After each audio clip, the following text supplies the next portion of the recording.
अरविंद केजरीवाल सरकार में मंत्री रहे राजकुमार आनंद के इस्तीफे से आम आदमी पार्टी में भगदड़ का माहौल तो बन ही गया है, लेकिन इसके साथ ही दिल्ली में बड़ा संवैधानिक संकट उठ खड़ा हुआ है। संकट इसलिए कि अब उन विभागों का क्या होगा जो राजकुमार आनंद के जिम्मे थे, उसकी जिम्मेदारी कौन संभालेगा?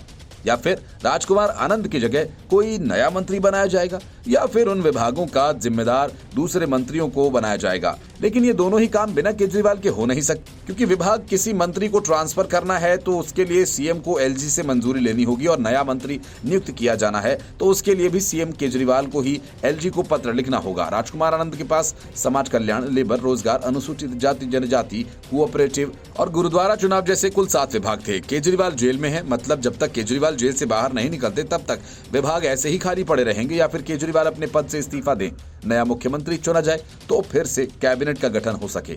ऐसी सूरत दिखती नहीं। केजरीवाल इस्तीफा देंगे, अपनी पत्नी को सीएम बनवा पाना केजरीवाल के लिए आसान नहीं होगा, और वे किसी दूसरे को सीएम बनने नहीं देंगे, क्योंकि ऐसा करने से सरकार तो हाथ से जाएगी ही, केजरीवाल को शीश महल से भी हाथ धोना पड़ेगा।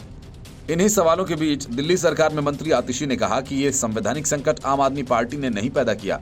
अरविंद केजरीवाल के कोई अपराध साबित हुए नहीं। अरविंद केजरीवाल के खिलाफ कोई चार्जशीट भी नहीं है। अगर बीजेपी हर विपक्ष के मुख्यमंत्री को गिरफ्तार कर लेगी तो इससे आसान तरीका और क्या हो सकता है सरकार गिराने का।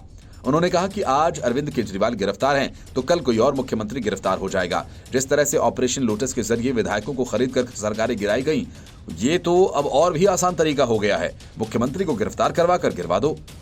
अरविंद केजरीवाल इस्तीफा नहीं देंगे, जो भी कानूनी मदद होगी उसका सहारा लेंगे।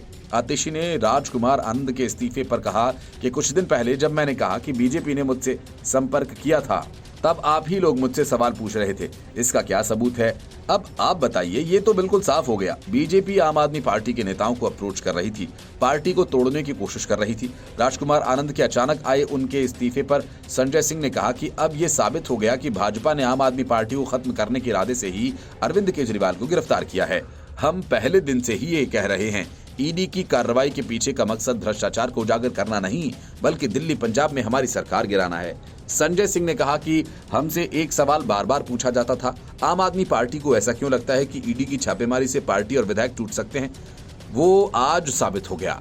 हम पहले कई बार कह चुके थे कि अरविंद केजरीवाल को गिरफ्तार करने के पीछे की मंशा आम आदमी पार्टी को तोड़कर खत्म करना है। भाजपा का बस यही काम है। ईडी, सीबीआई का इस्तेमाल कर विधायकों, मंत्रियों को तोड़ो और फिर अपनी पार्टी में शामिल कर लो। Bureau report, news of India.